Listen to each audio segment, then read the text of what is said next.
কেউ যদি জুমার দিন একবার দুরুদে ইব্রাহিম পাঠ করে তাহলে আল্লাহ তার উপরে 10 বার রহমত নাজিল করবেন। ওয়া মাহান হো আসরা সায়াতিন, 10টি পাপ মুছে দিবেন। ওয়া রাফালাহু আসরা দারাজাতিন, 10টা মান মর্যাদা বেশি করে দিবেন দামি জান্নাতের জন্য জুমার দিন। আল্লাহুম্মা সাল্লি আলা মুহাম্মাদ ওয়া আলা আলি মুহাম্মাদ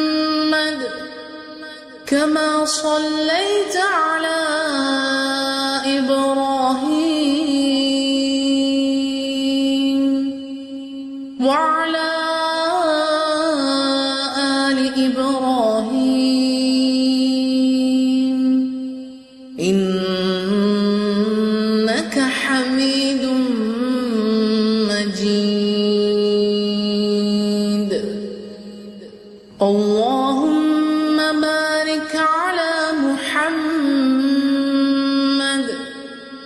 ওয়া আলা আলি মুহাম্মাদ কামা বারাকতা আলা ইব্রাহিম ওয়া আলা আলি ইব্রাহিম ইন্নাকা হামিদুম মাজিদ।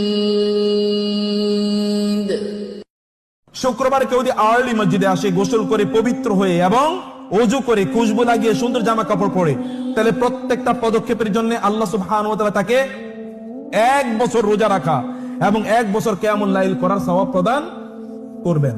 তাহলে আপনি আগে আসেন না কেন? আপনি পরে কেন আসেন? রাসূল সাল্লাল্লাহু আলাইহি ওয়াসাল্লাম বললেন, ওয়ালা ইয়াজালুন নাসু ইয়াতাআখারু হাত্তা ইউআখিরাহুল্লাহ।